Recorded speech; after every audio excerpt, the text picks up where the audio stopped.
Nandito na tayo sa bahay. Ha? Hi, Ken! Nakalipat na kami ng mga toys ng Ate Zoe.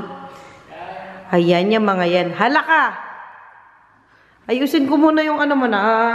Ay, hindi! Malamig, malamig. Oh, remove mo muna yung shoes mo, please. Why? Strak. Mamaya, mamaya. Dali na. Let's go get the Pokemon. Come on. Let's go open the Pokemon. Dito na, ate. Sarado mo yung pinto ding malamig. Remove your shoes. Uy, ganda naman ng aming ate. At ang Kenneth, nandito. Ayun na si Kenneth, go. Zoe, washing she? Nakikir. Zoe, washing she? Wag yan, ha? Wag yan muna. Doon muna sa kitchen mag-play. Inuna namin itong mga toys niya kasi nga, para makalaro na siya dito. Hindi siya mainip. Yung mga upuan, nandito na. Tapos, ito yung bed ni Ate Zoe. Nandito na rin. Ano man yan, ilaw yung dito. Pasuyo, dapat hindi na. Okay. Tapos yung table gagawin na ni Daddy para may table na kami dito. Nagdala kasi ako din ako ng tubig para sa mga bata. At dinalan ko ng food ticket. Naglalaro yung dalawa. Ate, wag mo nga alugin si Ken. Wag aalugin. Let Mark Kenneth lang. Washing she? Washing she?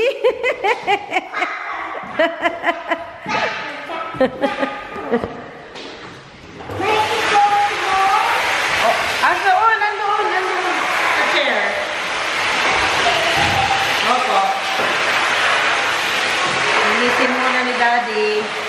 Mahinga yung vacuum. Wait lang. Dito na namin pa-dinner si Kenneth. Si Ate Zoe naman kumakain na. Nagpa-order siya ng ano niya. Chicken nuggets. Ayun ang mag-ate. Busy. Ang dami ko nang nagawa, mga joy, you know. Yung lalagyan ng laruan ni Zoe. Ikaw daw na. Dito daw. Basta ikaw. Washing she? Tiki. Washing she? Tiki. Bye! Ano ba? Mag-bye ka na nga agad. Wala pa man. Hello! Sige. Diyan ka lang. Sinindi na namin yung heater. Kasi nga medyo dito, malamig-lamig na ng konti.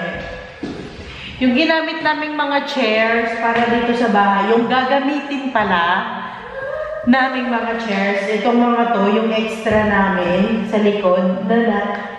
May nag-comment po sa inyo about yung, kasi ba yan? Yung, paano daw yung, namin, yung iniwan naming bahay. Kung nasubaybayan po ninyo ang journey namin ng paghahanap ng bahay, na-mention ko po doon na yung tinitirhan naming bahay ngayon ay apartment lang po. Hindi po yun sa amin. So, iiwan po namin yun na walang, ate, ano gagawin? Ikaw daw. Huwag ka akyat. Sus Maria. Naglit lang, ate. Ay, nako. Anak pa more. Dito. Gusto din daw niya dito. Tara. Saan mo gusto? Sige. Ayun nga. So, apartment lang po yun. Hindi po yun sa amin. Mag-i-stop po ang aming pagre-renta doon by the end of... Huwag kakainin. By the end of, October. Kaya walang problema kung lilipat kami. Hay! Ate, huwag kakainin. Matigas ang ulo. Matigas ulo, ate, ha? Laustara ng mami po, ha? Huwag kakainin kasi pumadumi po yun. Ayusin ang palda. Tapos ito pong bahay na ito, again, niloan po namin sa bank. Ayan. So, every month, magbayad kami. Naalala ninyo yung problema kami sa mortgage dati? Yung vlog na yon. So, kung nakaabang po kayo sa journey namin, Hindi ka pag-vlog lang ano. Sige, sa journey namin ng paghahanap ng bahay, yan. So, every ano po ito, kagaya po sa atin, kagaya ng pag-ibig ba yun? Pag-ibig loan, parang pag-ibig housing loan, parang ganyan po siya. Ano siya, 30 years to pay. Ganyan ang bahay na ito. Dinalan ko nga ng food si Kenneth. Init ko na yung food mo, no, nak? So, ayun po ang sagot dun sa nag-comment po na kung paano na po ba yung bahay namin na tinitirhan ngayon. So, apartment lang po iyon na inuupahan namin. So, ang kontrata po namin doon ay hanggang ano lang po, katapusan ng October. Yeah. Yun ang mali natin. Wala tayong dinalang upuan niya or anything. Dinala ko yung bamboo seat niya? Okay. From mo lang siya ipapa mo. Oo. Kaya lang mag-ano to. Pag hindi kakain, ano. Saglit lang, tulungan ko muna si daddy bago ko init yung food mo, anak. Doon ka muna kay ate, ha? Dito hawak ka. Ano, no? Pag-hawak sa paa. Tulungan ko muna si daddy. Ay, tulungan ka muna. Ate, Kenneth. Tanggalin mo muna yung ano, dad. Huwag ka hawak sa paa. O talagin. Makakasawag yung mata. Ano ba yan? Hindi ka lagi si Kenneth. Ulit. Ate, Kenneth. Ayan, I'm back. Paano man? Oops. Yes. I-design mo na lang dati side. Yes. Bakit mo ko siya bubuhati? Kasi nga yung aming paa. Okay. Yes. Ganito. Yan. Oh. Bigat. Ano yung sa'yo mo? 1, 2, 3. Yes.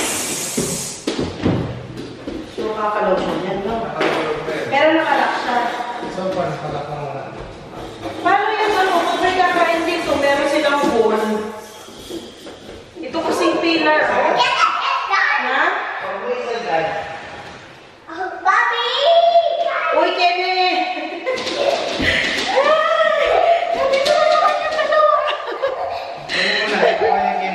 Oh. Hala, hindi tayo matatapos nito dahil. Ay, Kenneth! Alas rin nila.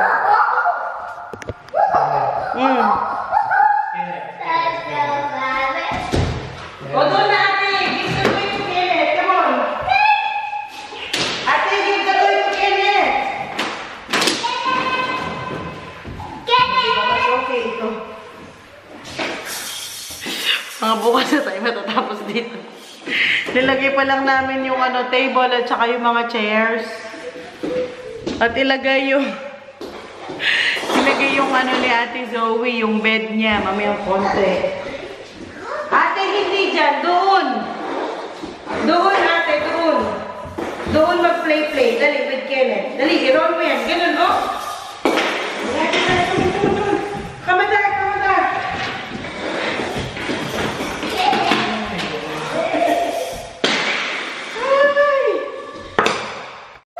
Saan na nagsusuot? Hala. Hala, naumpog na. Oy, kawawa naman. Ate, akin na yung chair. Kasi inaano ko na yung mga chair. Inaayos ko na. Dito bali yung mga upuan natin and table. Ate.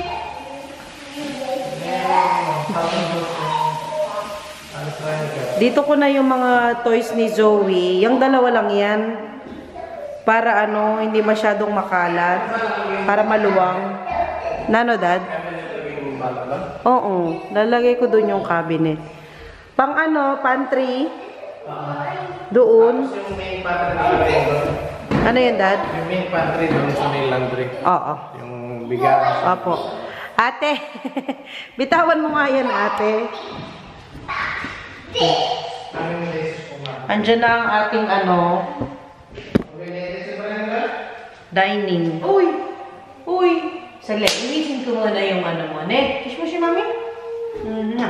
Linisin ko muna yung mga upuan. Ate Zoe, akin na yan.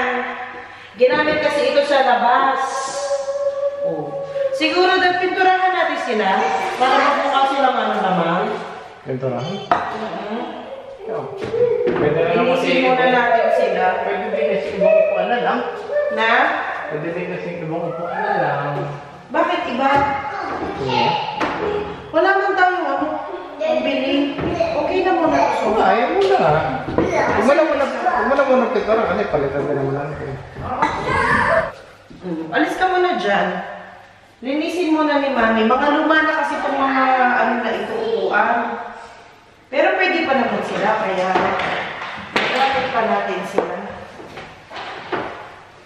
Ako na ba gagamit? As much as possible, ayoko naman na bumili ng ano, bago. Okay pa, gamitin pa. Kasi marami na tayong gastos ngayong taon. In-adjust ko tama yung oras. Alin? Yung oras niya? Yung last ko na pagdating din, pinagkita ko, in-adjust ko yung oras ng sa may oven. Grabe yung ano natin ngayong taon. Joey, what are you eating? Oh, you're calling someone. Grabe ang ano din ngayong taon. Ano yan? Ako ba ko na gagamit ng 5 burner mo? Yung maliit lang. Sige. Ano to? Hindi mo makita mo yung ano dyan. Ayun nga, madami tayong ganap ngayong taon na to. Nanganak ako ngayong taon. Tapos naghanap ng bahay, nakalipat ng bahay ngayong taon. Ano po ba mga nangyari ngayong taon? October pa lang ngayon, pero napaka-jump pack na ng taon namin. Ang dami yung nangyari. Ang iyak ng Ate Zoe. Ang daming blessings din. Thank you, Lord. Sorry. Uh-oh, I can help. It's okay, Zoe. Just stay there. Kahit na kaya. Last Markenet, ate. Mamaya na ako magsentimento. Tapusin ko muna itong mga upuan. Naglalaro pa naman ang magkapatid. Enjoy talaga sila dito. Ano yon? Ay, wala. Yan na lang. Iniinit ni Daddy yung ano, food ni Kenneth para kumain na siya. Ate, yung apple sap mo. Uy, siya una gagamit ng stove. Daddy. Siya una gamit. Walang mag-aaway ate. Buti na lang dinala namin itong upuan ni Kenneth. Oh. Pwede yan kasi sa floor, sa upuan, ganyan, pwede mong isabit. Hala, na paano naman ang ate Zoe, ayusin mo yung upo mo. Ayusin mo yung upo mo. Sit down properly. Yung panty. The pepe, magnetsin. Magnetsin to? Yeah. Ang ate Zoe kumakain na din. Is that lekker? Washing sheet? Washing sheet? Wala na siyang energy. Isn't it lekker? Yeah. The fries is up? It's okay. Pahinga ka muna, nak. Kanina pa ito takbo ng takbo. Ang aming king kain na din. No, dinala niya sa papa. Dinara mo daw sa paa ni Daddy? Paano, Dad? Kasubo? Kasubo ano, Dad? Gutom yarn? Kutsa. Ano naman itong kinakain niya? Tapos ganun, tapos sabay dura. Kanin na may chicken. Isda. Ay, isda pala. Mali ako. I'm sorry. I stand corrected. Kanin na may isda. Kahapon yung manok. Na may green peas, apple, at... Apple at... Ano kasi Dad yung isa? Zucchini. Ayan na. Ano na naman? Ayan ang kanyang food. Paubos na niya actually. Ang ate. Last one. Wow! Uy! Ayun. Ganun natapon kay Daddy yung food. Ate, kumakain ka? Ang likot niya, Dad. Ang likot, Dad. Okay na po? Busog na? Busog na ang Ken. Water ka muna ha? Inom ng water. Na ano kasi siya sa atin niya nadidistract siya masyado. Ate, upo ng maayos. Okay na po? Naubos na di? Wow! Very good naman! Ang Ate Zoe din, very good. Naubos! Very good ang Zoe. Hipitan nga kita, sabog-sabog ang buhok mo. Kasi si Daddy nagpaligo kay Zoe. Nakalimutan ng ipit.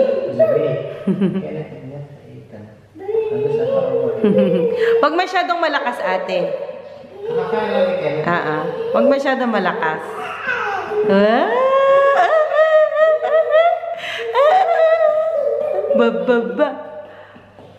Ababa. Busog na. Ikaw, Dad. Mamaya na kami magkain. Late man kami kumain ni Daddy. Khetsa! Happy na yan Happy na. Busog na. Kuha ko siyang tubig, no? Tapos ka na sa buwan? Hindi pa. Ikaw lang dito para gawin isa ka. Ay, upuan. Last na lang. Patapos na ako. Ayun na. I'm so proud of myself. Natapos ko na ang ating dining. Tapos dito ko ilalagay yung upuan ni Kenneth. Bili ako ng high chair na maliit para malagay ko dyan. Ayan. Ay. Sige na. Sayaw daw siya. No, thank you. Pakita mo doon sa mga subscribers natin. Go!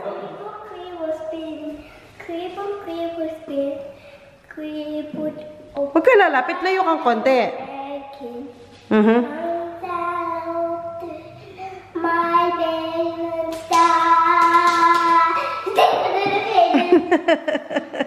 Yun na yun. O, tara. Dito tayo banda. Huwag ka dyan. Kakalinis lang ni Mami dyan. O, inom na ang Kenneth namin. Inom na siya water. Para po dun sa nag-comment na bilhan ng sipi cup si Kenneth, meron naman po siya, no? Hindi lang niya sinisip-sip. Uy, busog na ang aming binata. Doon mo na lang badad sa Diyan. Busog na. Ayusin ko naman ngayon itong mga drawer dito. Siguro wag ko lagyan ng sobrang daming laruan. Mga 1-2 laruan lang per no, Dad? Para hindi masyadong makalat. Yung mga maliliit-liit, ilagay ko na lang sa kwarto niya. Kasi di ba, Ate Zoe, you will sleep on your room, right? Ate Zoe? You will sleep in your room, right? Saan, Clyban? Ay! Okay. Mga Joy, hindi na ako natapos. Nandito pa lang ako sa mga laruan ni Zoe. Yung kitchen niya, nilagay ko dito sa likod. Dito sa likod ng dining area. Kasi nga, balak namin maglagay ng aquarium. Kasi nga yung mga niya, di ba, last time, yung mga isda niya namatay. So, papalitan namin yung niya. Yun nga, baka marinig niya. Katapos ko dito, nilinis itong mga lalagyanan ng laruan niya. Uuwi na din kami kasi medyo parang uulan na.